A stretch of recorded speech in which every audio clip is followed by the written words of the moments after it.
한 번 더 여러분 옆 사람하고 인사하겠습니다. 제가 힘이 되어 드리겠습니다. 그 말씀 못 하시면 안 돼요. 그죠? 예, 우리가 믿음의 한 공동체를 이룬다는 것은 함께 그 가는 길 서로 격려하고 서로 힘을 주고 함께 가는 길임을 여러분 꼭 기억하시기를 주의 이름으로 축복합니다. 할렐루야. 어제 성민복지관과 함께 여름 김장김치를 해서요, 우리 동네 이 지역의 어려운 분들에게 이렇게 나눠드릴 수 있었어요. 지난주에 광고를 드리고 한 주간 동안 금요일 날만 해도 조마조마했어요. 우리 권사 회장님이 목사님 내일 얼마 안 오면 어떡하죠? 9시부터인데 어떻게 안 오면 어떡하죠? 그러셨는데 어제 많은 분들이 오셨어요. 그래서 김장김치가 1시간 반 만에 다 끝났어요. 놀라지도 않으시네요. 여러분들 다 김치에 박사님이셔서 1시간이면 다 끝나시나 봐요. 1시간 반 만에 다 끝나가지고요. 어떤 분은 조금 늦었지만 나 도움이 돼야지 그러고 왔는데 벌써 다 끝나고 우리 이렇게 밥 먹고 있어가지고 깜짝 놀라셔가지고 도움 되려고 왔는데 그러셔서 먹는 게 도움입니다. 그리고 같이 먹었어요. 여러분 자리를 지키는 게 도움입니다. 할렐루야.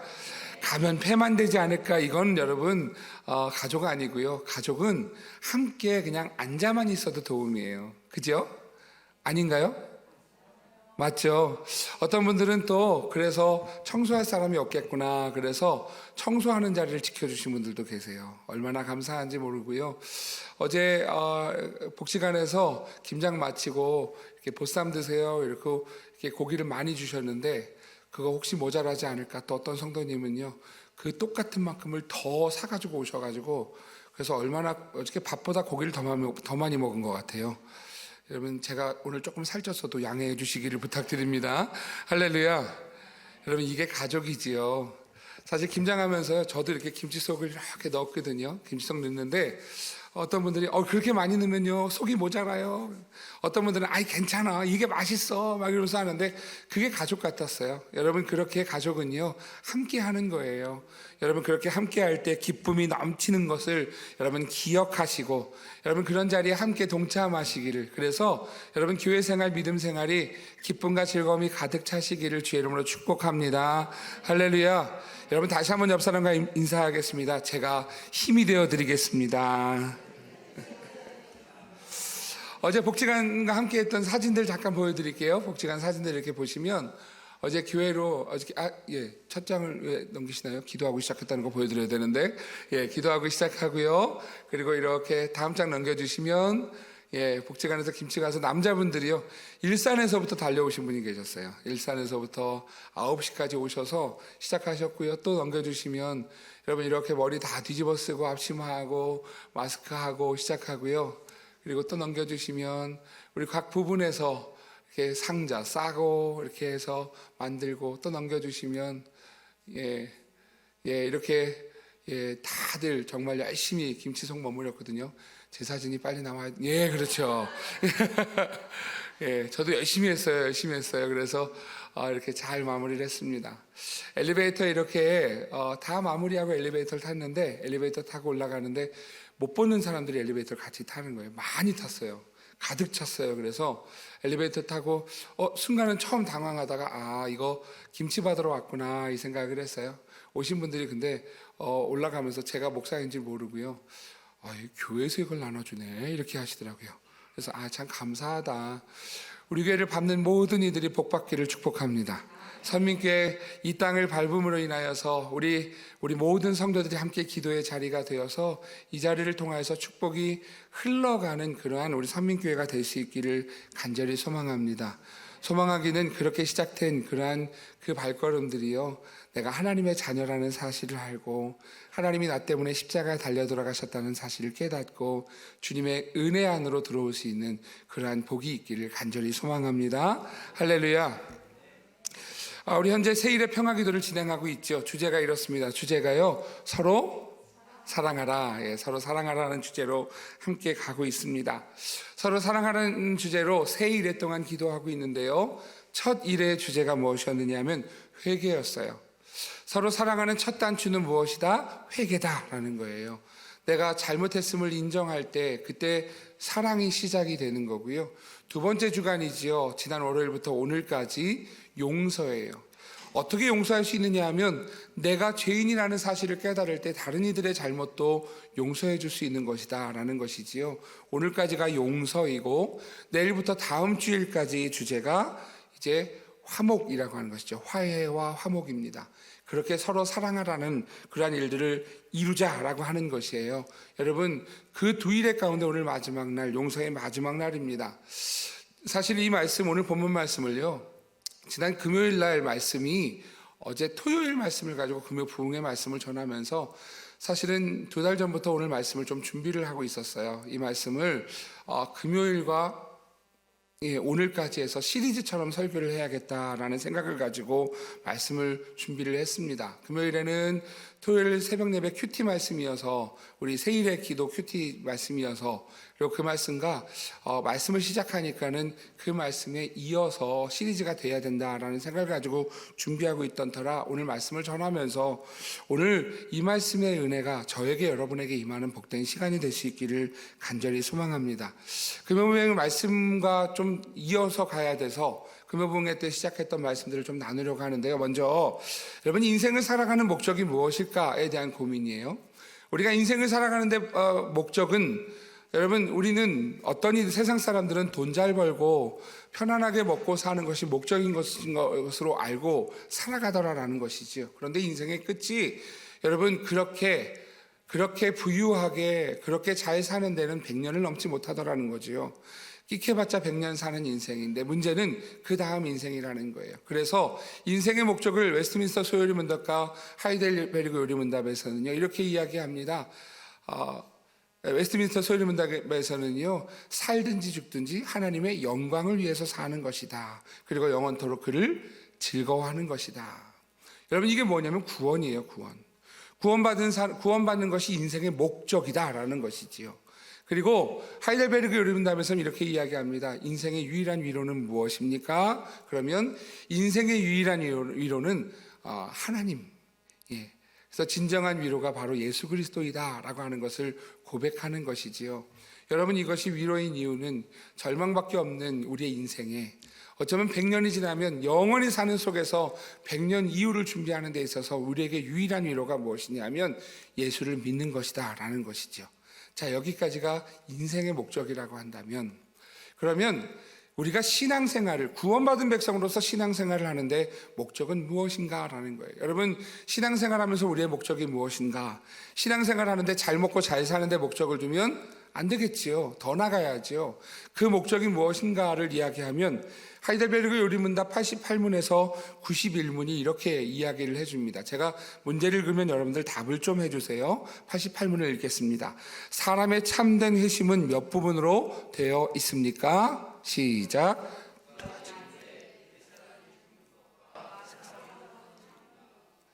자, 성가대만 있는 거 아닌 것 같은데 성가대만 하시는 것 같아요.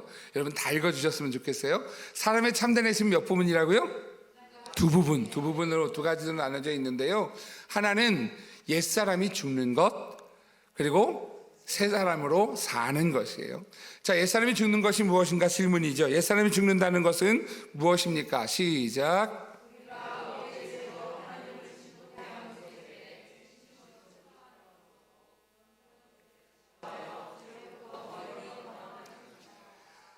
옛사람이 죽는다는 것이 어떤 의미냐면 지금까지 내가 살아왔던 방법, 방식, 삶의 가치관을 내려놓고 이제 죄로부터 멀리 떠나는 것이 옛사람이 죽는 것이다 라는 거예요. 이게 신앙생활이라는 거예요. 자, 여기서 멈추지 않죠. 90문입니다. 새 사람으로 산다는 것은 무엇입니까? 시작.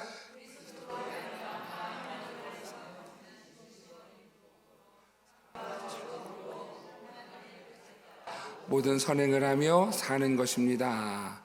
자, 여러분 그러면 새 사람으로 산다는 것은 무엇인가? 옛사람이 죽어지고요 새로운 삶을 사는데 여러분 새로운 삶은 어떤 것이냐 하면 내 즐거움과 내 뜻이 아니라 하나님의 뜻에 따라 선행을 하는 것이다. 자, 여러분 이 말씀을 잘 보세요. 그러면 선행은 뭐예요? 하나님의 뜻이라는 거예요.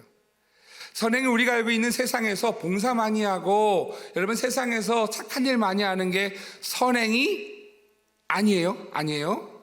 여러분 그게 선행이 아니라 하나님의 뜻을 따라 할 때 선행이라는 거예요. 여러분 기부 많이 했다고 선행이 아니라는 거예요. 예수 믿는 신앙생활의 선행은 무엇이냐 하면 하나님의 뜻을 드러내는 거예요. 하나님의 뜻 가운데 하나님의 영광을 위해서 그렇게 구제하고 그렇게 여러분 착한 일 하는 거는 선행이에요. 근데 그 하나님과 관련 없는 것은 신앙생활의 선행이 아니라는 것이죠. 성도는 뭐 때문에 선행을 하는 것이냐 하면 하나님의 뜻이기 때문에 하는 것이다 라는 것이죠. 여러분 믿으십니까? 이게 여러분 우리의 목적이에요. 착한 일 왜 하느냐 하면 왜 세상에 여러분 이렇게 김치도 열심히 해서 나눠주고 하느냐 하면 하나님의 사랑을 전하기 위해서 하나님의 뜻을 드러내기 위해서 하는 그때 비로소 진짜 선행, 신앙생활의 선행이라는 것이지요. 세상에 나가면요 기부 많이 하는 사람 되게 많아요. 착한 일 많이 하는 사람 정말 많아요. 그런데 여러분 그게 선행이 아니고요, 성도의 선행은 하나님의 뜻을 드러내는 것, 그 뜻을 따라 사는 것이 되는 것이죠. 여러분 그것이 오늘 우리의 선행. 그래서 오늘 91문이 이야기합니다. 그러면 선행은 무엇입니까? 같이 읽을게요. 참된 믿음으로부터 나오는 것들만 선행인데 하나님의 율법에 따라 그의 영광을 위해 행해져야 하고 우리의 생각이나 사람들의 재정에 근거하지 않아야 합니다. 근거는 생각이 아니라 우리의 재정 상태나 상황과 여건이 아니라 하나님의 뜻이 옳은가, 하나님의 뜻에 맞는가를 찾아 행하는 것을 뭐라고 부른다고요? 선행이라고 부른다고요. 사랑하시는 성도 여러분, 우리 선민교회가 주님이 기뻐하신 일들을 감당하는 교회이기를 축복합니다. 사랑하는 성도 여러분, 우리 모든 성도님들이 하나님을 기쁘시게 해드리는 그러한 일들을 감당할 수 있기를 주 이름으로 축복합니다. 여러분 이게 우리의 선행이에요. 신앙생활의 목적이에요. 여러분 그러면 이 선행을 하기 위해서 우리가 어떻게 해야 되느냐 하면 하나님의 뜻을 알아야 돼요. 예배 드리는 이유예요. 예배를 통해서 하나님의 뜻이 무엇인지를 여러분 말씀을 통해 들으셔야 되고 배우셔야 돼요. 예배를 안 드리고 우리가 하나님 앞에 말씀을 안 배우면 하나님의 뜻을 알 수가 없어요. 인간적인 생각과 인간적인 재정을 가지고 선행을 하는 거 소용없다라고 얘기하는 거잖아요. 그러니까 하나님의 뜻이 무엇인지를 찾아서 그 일을 위해 달려가는 것이 그게 성도라는 거예요. 예배를 드리는 이유고 말씀을 배우는 이유라는 것이지요.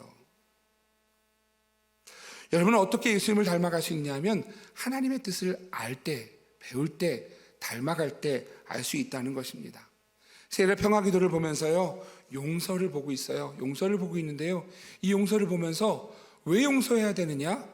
용서하면 그냥 좋으니까가 아니고요, 하나님이 기뻐하시기 때문이에요. 아멘을 아무도 안 하시네요. 할렐루야.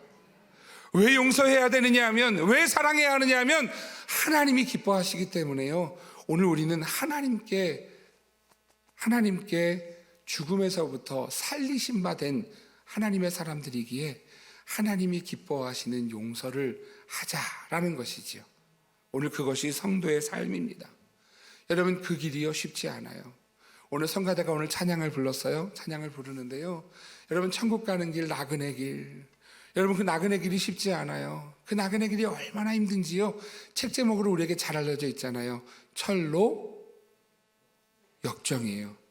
철로가 뭐냐면 천국 가는 길이에요.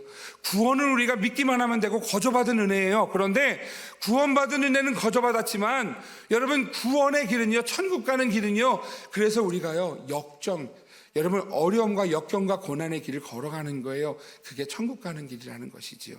여러분 끝까지 승리하는 것이 성도라는 것이지요. 사랑하시는 성도 여러분, 끝까지 승리하는 주의 성도 되시기를 주의 이름으로 축복합니다. 여러분 이것이 철로 역정을 걸어가는 성도들의 모습이에요. 그 길이 쉽지 않지만, 어렵지만, 어려워도 나는 가리라 가는 거예요. 여러분 그것을 누가복음에서 예수님께서 이렇게 말씀해 주세요. 14장 말씀입니다. 25절부터 27절인데요. 수많은 무리가 함께 갈새 예수께서 돌이키사 이르시되 물은 내게 오는 자가 자기 부모와 처자와 형제와 자매와 더욱이 자기 목숨까지 미워하지 아니하면 능히 내 제자가 되지 못하고 누구든지 자기 십자가를 지고 따르지 않는 자도 능히 내 제자가 되지 못하리라. 예수님이 걸어가고 계셨어요. 많은 이들이 예수님을 따라오고 있었어요. 예수님이 가시다가요 휙 돌아섰어요. 제자들에게 하시는 거예요. 누구든지 나를 따라오려면 이렇게 같이 걸어간다고 따르는 게 아니야. 누구든지 나를 따라오려거든 자기 부모와 처자와 형제와 자매와 자기 목숨을 미워할 수 있어야 돼. 자기 십자가를 지지 않고는 따를 수 없는 거야. 예수님께서요 소위 예수님을 따른다는 이들에게 오늘 설명하고 있는 말씀이에요. 여러분, 제자가 되기 위해서는요 하나님의 말씀을 따라가는 것이지요. 그 뜻을 따라가는 것이에요. 예수님, 하나님의 마음을 알고 예수님을 닮아가는 것, 그것이 바로 제자의 길이에요. 오늘 사랑하시는 성도 여러분, 오늘 우리 선민교회가 54년이 됐어요. 제자 되는 교회 되기를 축복합니다. 제자 되는 성도 되시기를 주의 이름으로 축복합니다. 할렐루야. 여러분, 우리가 보통 사복음서라고 이야기하죠. 사복음서 가운데 사복음서를 마태, 마가, 누가, 요한으로 이야기합니다. 그런데 우리가 그 가운데서 보통 공관복음이라고 이야기해요. 공관복음은 몇 개냐면 마태, 마가, 누가예요. 공관복음이라는 의미는 무슨 의미냐면 공관, 같은 관점에서, 공동된 관점에서 보고 있는 복음서 공관복음이에요. 마태, 마가, 누가복음이에요. 이 마태, 마가, 누가복음의 시점이요 여러분 같은 관점을 가지고 있는데 그래도 조금 차이가 있어요. 그 차이가 무엇이냐면 마태복음은요 왕으로 오셨다, 예수님께서 왕으로 오셨다라는 것을 가르쳐줘요. 그래서 마태복음 시작할 때 뭘로 시작하느냐 하면 다윗의 왕 예수 그리스도예요. 그래서 족보가 쫙 나오죠. 마가복음의 여러분 시점은 무엇이냐면 이것입니다. 종으로 오신 예수 그리스도예요. 섬기러 오신 예수님. 그래서 여러분 왕과 종은 전혀 다르잖아요. 근데 예수님의 모습이 섬기러 오신 주님이시다, 종으로 오셨다라는 것을 보여줘요. 누가복음, 오늘 우리가 읽은 본문 말씀 누가복음은요 잃어버린 자를 찾아 구원하러 오신 예수님이세요. 여기 여러분 차이가 있어요. 이 말씀을 뭐라고 성경 누가복음이 말씀하는가? 우리 19장 10절 말씀 같이 읽겠습니다. 같이요. 시작. 인자가 온 것은 잃어버린 자를 찾아 구원하려 함이니라. 할렐루야. 여러분, 오늘 예수님께서 이 땅에 오신 것을 이렇게 얘기해요. 인자가 온 것은 잃어버린 자를 찾아 구원하기 위해서 오셨다. 여러분, 예수님께서 그것을 위해 오셨다면 오늘 우리도 복음을 전하는 삶을 살 수 있기를 주의 이름으로 축복합니다. 할렐루야. 지난 수요일에 여러분 매주 수요일마다 전도가 있어요. 코로나 기간에 여의도 순복음교회 성도들이 여기에서요 신문을 나눠주면서 전도를 하는데요, 사실 그게 너무 여러분 부러운 게 아니라 당연한 건데 부러웠어요. 여러분, 그렇게 전해야지. 우리 교육자들에게도 맨날 우리가 나가서 전도하자 그랬어요. 근데 여러분, 전도팀에서 목사님, 저희가 수요일날 오후 5시에 직장 끝나고 와서라도 전도할게요. 그러면서 전도팀에서 몇 명들이 이렇게 모여서 전도가 시작이 됐어요. 한 달이 좀 넘은 것 같아요. 수요일날 나가서 여기 거리마다 어떤 분들은 돌아다니면서 전도하고, 어떤 분들은 골목 지나는 분들 많이 다니는 자리에서 이렇게 전도를 합니다. 지난 수요일에는요 우리 중학생 아이 하나가 우리 강도사님한테 전화를 해서 그럼 나 전도 나가는데 같이 갈래? 네. 그래서 같이 나왔어요. 아이가 하는 이야기예요. 사람들이 왜 안 받아요? 안 받는다고 포기할 것 아니라 그래도 끝까지 복음 전하는 것. 왜냐하면 하나님이요 하늘 보좌를 버리고 이 땅에 오셨어요. 인자에 온 것은 잃어버린 자를 찾아 구원하려 함이니라. 여러분, 이것이 오늘 본문 말씀의 탕자의 말씀입니다. 여러분, 이 탕자의 말씀은요 누가복음에는 비유가 가장 많이 등장하는 복음서예요. 우리가 잘 알고 있는 선한 사마리아 사람의 비유, 탕자의 비유, 이런 비유들이 지금 누가복음에 등장을 합니다. 여러분, 이 비유를 쭉 보면 이 비유를 통해서 주님이 전하고자 하시는 것이 있지요. 우리가 잘 알고 있는 탕자의 비유가 바로 이런 비유예요. 영성신학자 가운데 헨리 나우엔이라고 하는 사람이 있습니다.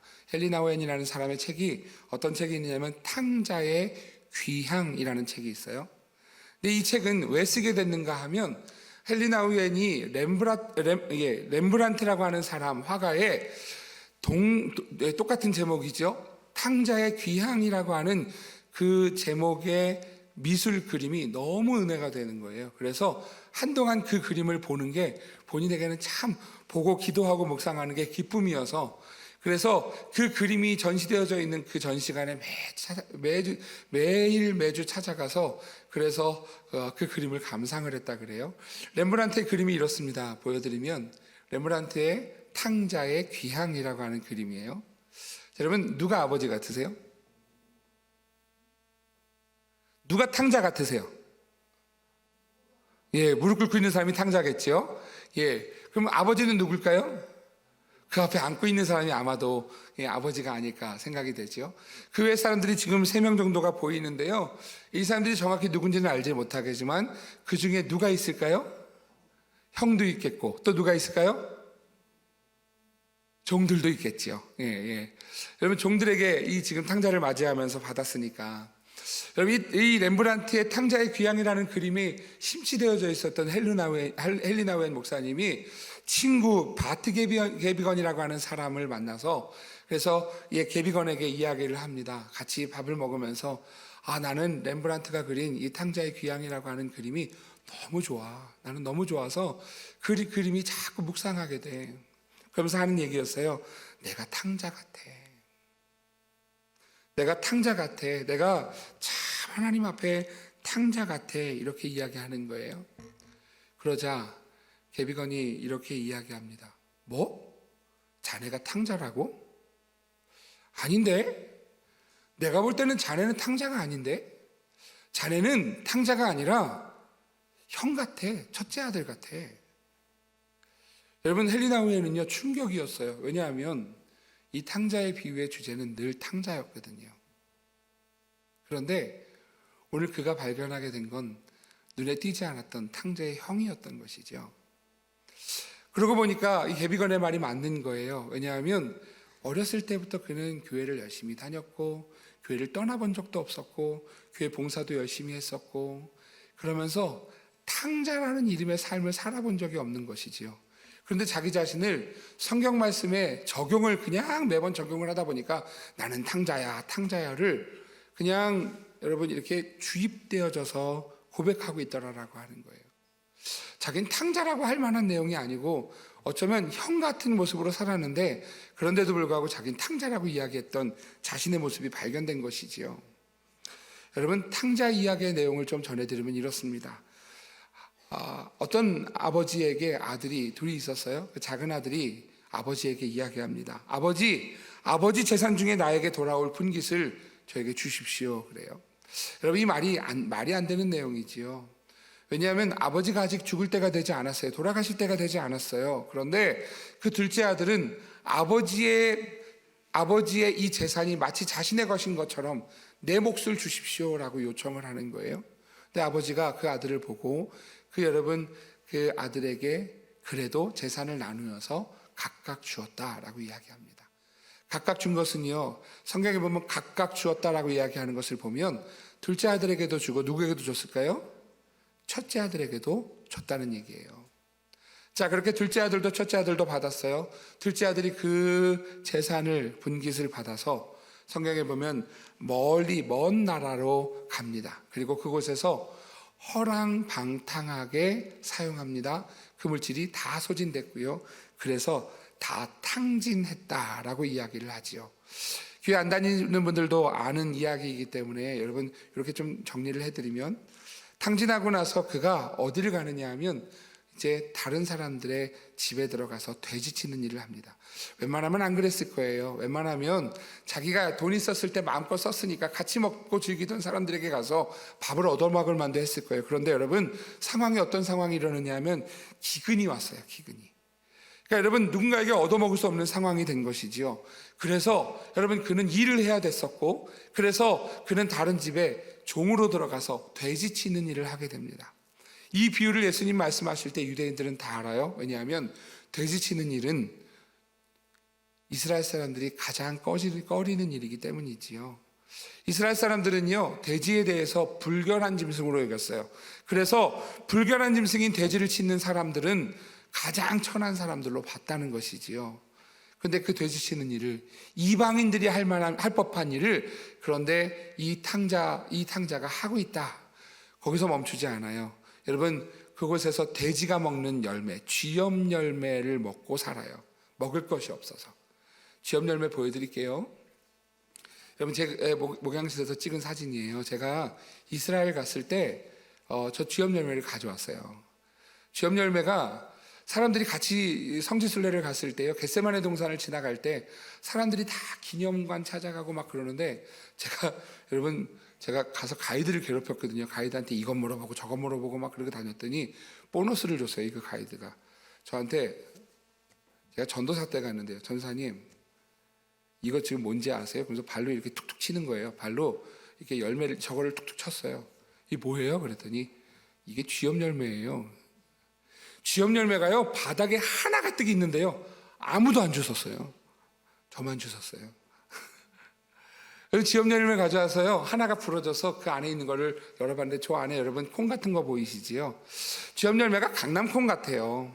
조그만 열매가 안에 한 8개에서 10개, 12개 정도 이렇게 들어있어요. 얘 빼주셔도 돼요, 이제. 여러분이 쥐염 열매 먹으면 배가 부를까요? 배가 안 찰까요? 절대 안 차죠. 콩 먹어서 배부른 사람 별로 없어요, 여러분. 나는 공기만 먹어 이런 분들 빼고, 연예인들 빼고. 여러분, 이 콩 먹고 배가 부를 리가 없죠. 늘 배고픈 거예요. 너무 배고프다 보니까 무슨 생각이 드느냐면, 우리 아버지 집에 가면 품꾼들도 먹을 것이 이 정도가 아닌데 나는 여기서 왜 뭐하고 있는 거지? 라고 하는 자신의 비참함을 깨달았고요. 그래서 결단합니다. 내가 아버지에게로 돌아가리라. 돌아가서 내가 아들로 말고 내가 아버지의 품꾼 중 하나로 내가 그렇게 가겠다 결단을 하고 일어나서 고향으로 돌아갑니다. 고향으로 돌아가자 여러분, 아버지가 그를 맞아주지요. 성경에 보면 멀리서 보이는 이 탕자를 향해서 아버지가 달려나오세요. 치근히 여기고 달려나와서 끌어안고 입 맞추고 그에게 좋은 옷을 입히고 좋은 가락지를 끼우고 좋은 신을 신기고 살찐 송아지를 잡아서 잔치를 벌입니다. 여러분, 탕자를요, 아버지가 기다렸어요. 멀리서 보이니까요, 늘 그곳을 신경 쓰고 있었고 바라보고 있었고, 멀리서 요만큼 보이는데도요, 저건 내 아들이다 확신하고 달려가서 그에게 모든 권한을 회복시키는 거지요. 이스라엘 백성들에게 옷은 굉장히 중요한 일이에요. 우리가 알고 있죠. 요셉에 보면 채색 옷을 입었어요. 그 채색 옷은요, 아버지의 권한을 위임받는 아들이란 뜻이에요. 또 여러분, 옷뿐만 아니라 가락지는요, 권위를 상징해요. 권위가 회복됐고요, 종들이 절대로 신을 신지 않는데, 여러분, 아들이기에 아들의, 이 부잣집 아들의 권위를 회복시켜 주는 거예요. 이게 여러분 신을 신긴다라는 거예요. 그리고 살찐 송아지를 잡아서 잔치를 베푼 것이지요. 여러분, 문제는 여기까지가 오늘 내용이에요. 여기까지가 내용이에요. 여러분, 여기까지 내용을 보면서 제가 무슨 찬양이 생각이 나면 이런 찬양이 생각이 났어요. 탕자처럼 방황할 때도 애타게 기다리는 부드러운 주님의 음성이 내 마음을 녹이셨네. 오 주님, 나 이제 갑니다. 날 받아주소서. 이제는 주님만 위하여 이 몸을 바치리다. 할렐루야. 이 찬양이 생각이 나서요, 말씀 후의 찬양을 이 찬양으로 정하려고 했어요. 그런데 오늘 여기서 끝나면 안 되더라고요. 그 다음이 진짜더라고요. 그 다음에 여러분, 밭에서 일하고 있던 큰아들이 들어와요. 큰아들이 들어와서 탕자가 말고 큰아들이 와서 화를 내기 시작을 합니다. 말씀을 한번 볼게요. 25절에서 28절입니다. 제가 읽어드릴게요. 맏아들은 밭에 있다가 돌아와 집에 가까이 왔을 때에 풍악과 춤추는 소리를 듣고 한 종을 불러 이 무슨 일인가 물은데, 대답하되 당신의 동생이 돌아왔음에 당신의 아버지가 건강한 그를 다시 맞아들이게 됨으로 인하여 살찐 송아지를 잡았나이다 하니, 그가 노하여 들어가고자 아니하거늘 아버지가 나와서 권한대. 여러분 지금요, 이 아들이 집에 들어갔어요, 안 들어갔어요? 들어가지 않았어요. 집에 가까이 왔을 때에 집에 보니까 잔치가 벌어져서 놀라서 나도 모르는 잔치가 뭔 일이야 물었더니 동생이 와서 살찐 송아지를 잡았더라. 그 얘기를 듣고요, 그가 노하여 들어가고자 하지 아니하거늘 그래요. 그리고요, 그 아버지가 뛰어나옵니다. 아버지가 나와서 권한대 그러죠. 그 권하는 내용이 29절에 30절에 나옵니다. 아버지께 대답하여 이르되 내가 여러 해 아버지를 섬겨 명령을 어김이 없거늘 내게는 염소 새끼라도 주어 나와 내 벗으로 즐기게 하신 일이 없더니 아버지의 살림을 창녀들과 함께 삼켜버린 이 아들이 돌아오매 이를 위하여 살찐 송아지를 잡으셨나이다. 이 첫째 아들의 불만이 막 쏟아내죠. 불만 쏟아내는 그에게 아버지가 대답하세요. 31절 32절 같이 읽겠습니다. 시작. 아버지가 이르되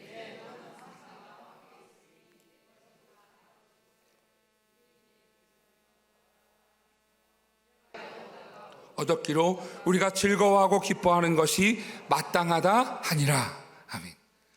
여기서 끝나요. 여러분 15장 말씀이 여기서 그냥 툭 끊어져서 끝나버려요.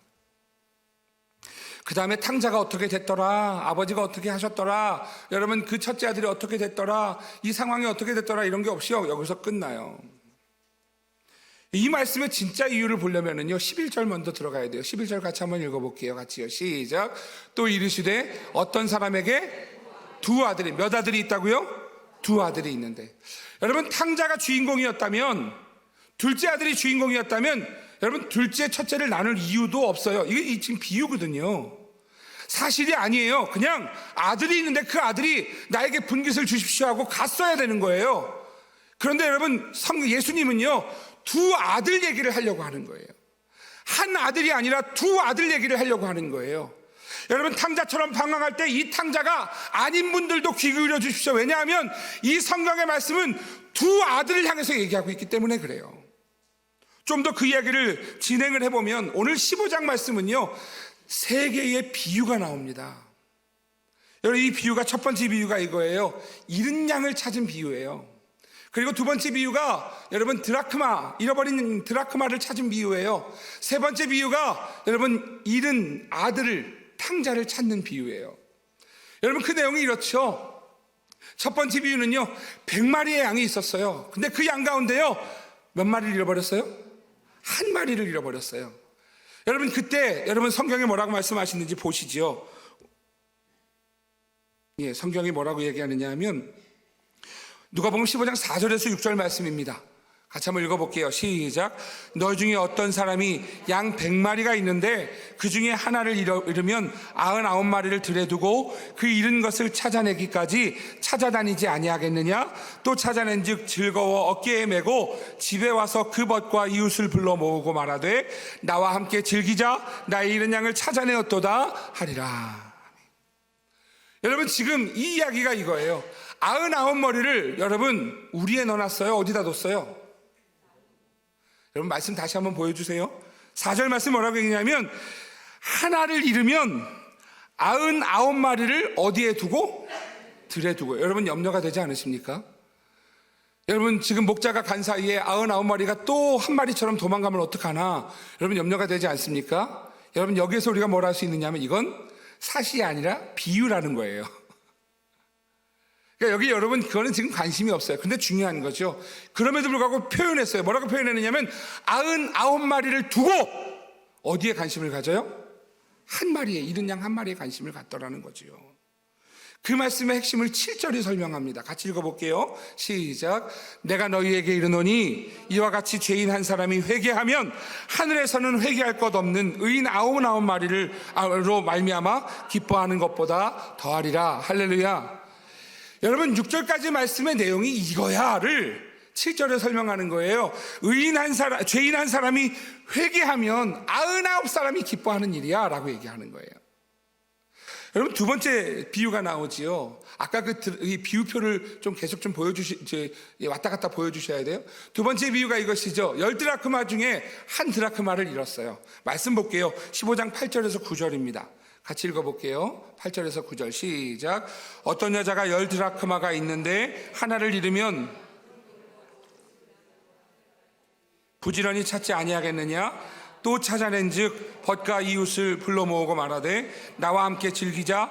잃은 드라크마를 찾아내었노라 하니라. 여러분 지금 어떤 여자가 있는데요, 10드라크마 가운데 하나를 잃어버렸어요.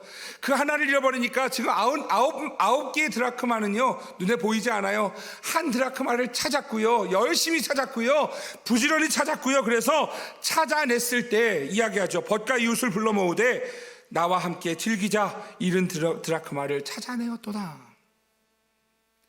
이 말씀의 핵심도 바로 뒤에 또 설명을 해주세요. 10절 읽어볼게요. 10절이요 시작. 내가 너희에게 이르노니 이와 같이 죄인 한 사람이 회개하면 하나님의 사자들 앞에 기쁨이 되느니라.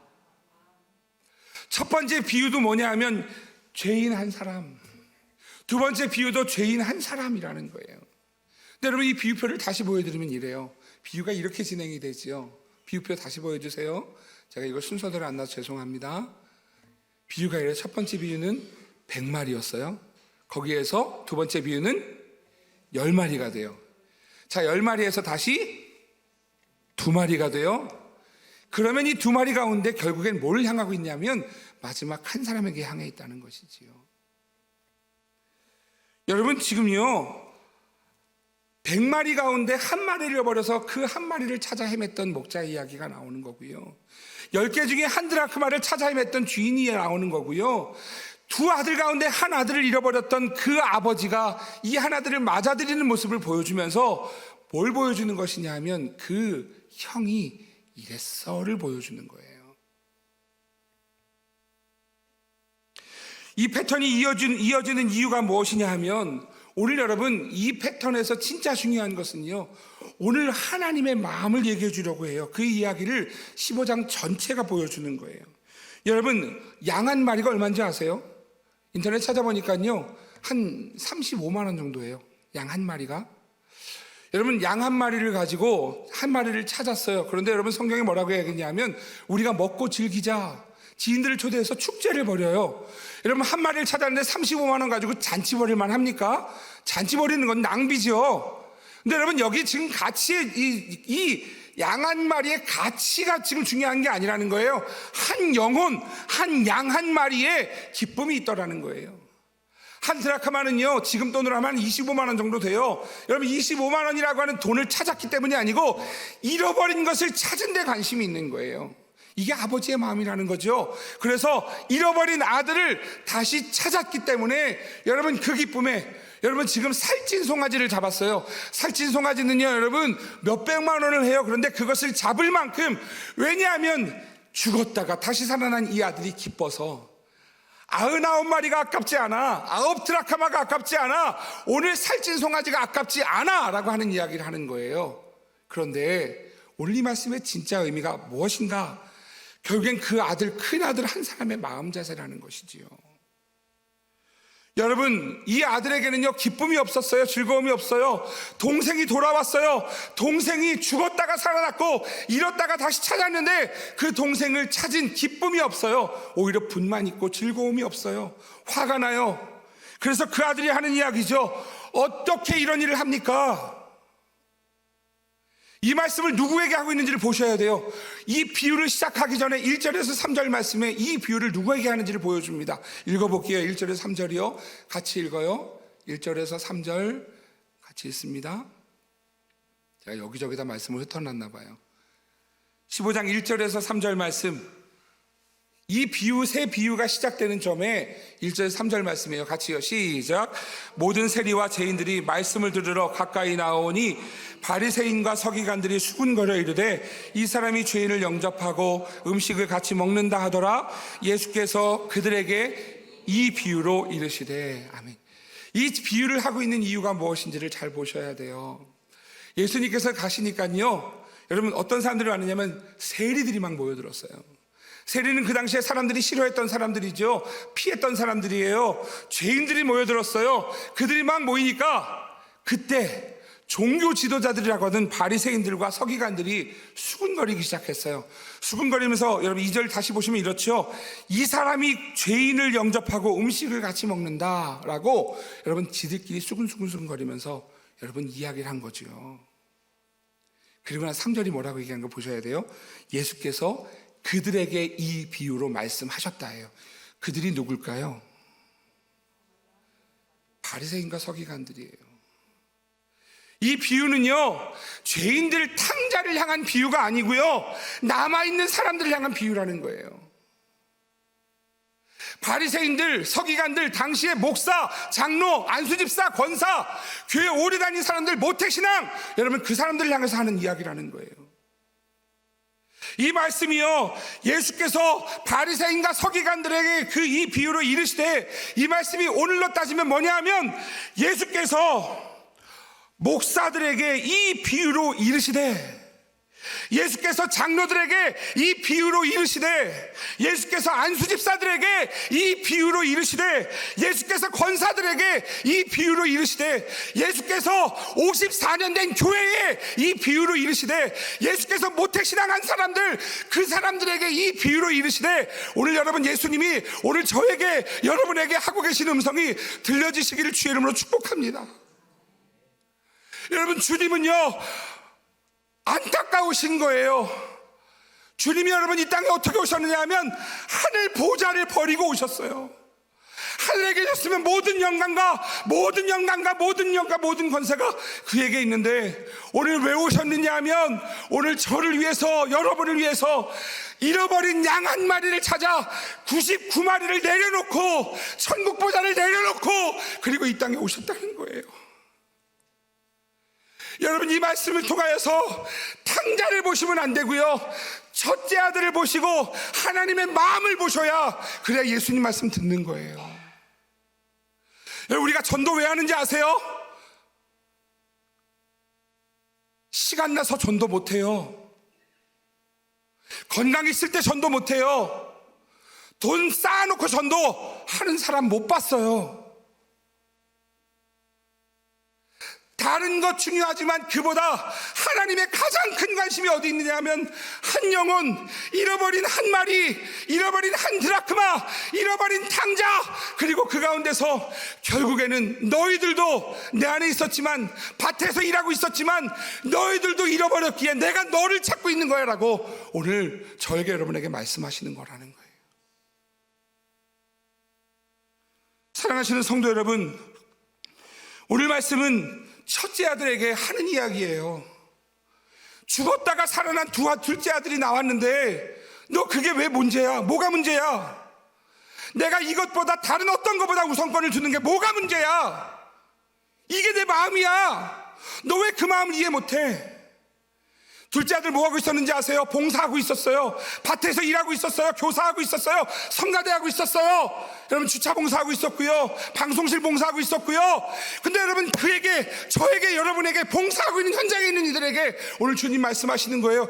이 말씀 너에게 비유로 하고 있는 말씀이야. 여러분의 마음이 하나님 마음이 맞습니까? 한 영혼을 바라보고 그 영혼이 예수 믿고 그 영혼이 천국 가고 예수님이 정말 하늘 보좌를 버리고 이 땅에 오신 그 마음, 여러분의 마음에 있습니까?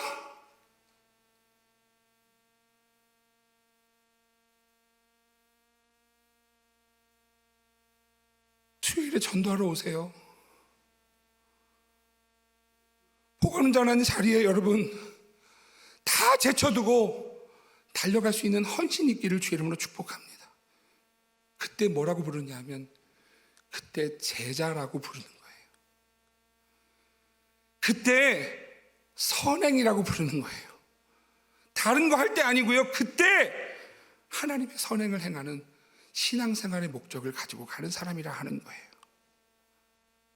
사랑하시는 성도 여러분, 누가복음은 누구 이야기냐 하면 사도 바울의 이야기도 아니고요, 예수님이 주시는 말씀이에요. 예수님이 오늘 바리새인과 서기관들을 향하여서 오늘 저에게, 여러분에게 말씀하고 있는 것이지요. 오늘 우리 산민교회가요 생명 사는 교회가 되기를 축복합니다.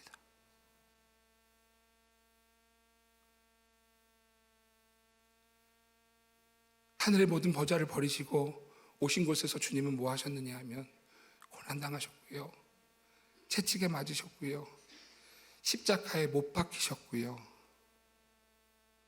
그리고 죽으셨어요. 오늘 일부 예배 마치고 처음 본 분이었는데요, 나가면서 눈물을 쭉 흘리고 가시는 거예요. 그러면서 저에게 악수를 하면서, 처음 보는 남자분이었어요, 이렇게 말씀하시더라고요. 오늘 말씀에 감사합니다. 다른 때도 그런 이야기들을 여러 번 들어봤지만 오늘 그분이 주고 있는 악수와 인사가 저한테는 너무 감사한 것 같았어요. 한 분이라도, 한 사람이라도 하나님의 마음을 따라가려고 몸부림치는 사람이 있다면 그거면 좋겠다. 오늘 일부 예배 때 오랫동안 기도하고 있던 권사님 아들이 오늘 교회를 나왔어요. 너무 감사하더라고요. 한 사람. 오늘 그 생명 사는 현장을 살아가는 성도 되시기를 주의 이름으로 축복합니다. 54년은 영광이 아니에요. 54년은 십자가예요. 54년만큼 십자가 잘 져야 돼요. 직분은 십자가여야 돼요. 하나님, 저 이 직분, 하나님 저 너무너무 힘들어요. 하지만 이 직분 갈게요. 수요일날 권사님들 기도 순서가 있는데 기도시키면 교회 안 나온다는 얘기하는 거 말고, 기도할 차례가 되면 네 감사합니다. 여러분, 십자가, 오늘 지고 가는 십자가가 오늘 주님의 뜻이기를 주의 이름으로 축복합니다. 삶의 무게 말고요, 신앙생활 오래 하셨다면, 신앙의 역사가 있다면 그만큼 더 깊어진 하나님의 마음을 아는 선민교회이기를, 그런 성도들이시기를 주의 이름으로 축복합니다. 여러분 가슴에 손을 얹고 같이 기도했으면 좋겠습니다. 하나님, 오늘 제 신앙의 방향이 오늘 역시 하나님이 아니라 다른 곳을 향하고 있지 않습니까? 분주함으로, 다른 여러 가지 염려와 걱정으로 오늘 하나님의 마음을 외면하고 있지는 않습니까? 오늘 그 첫째 아들은 아닙니까? 들어가지도 않고 노하고 화를 내는, 불만하고 그렇게 살고 있는 나는 아닙니까? 용서해 주십시오. 오늘 하나님 앞에 기도하는 시간이었으면 좋겠습니다.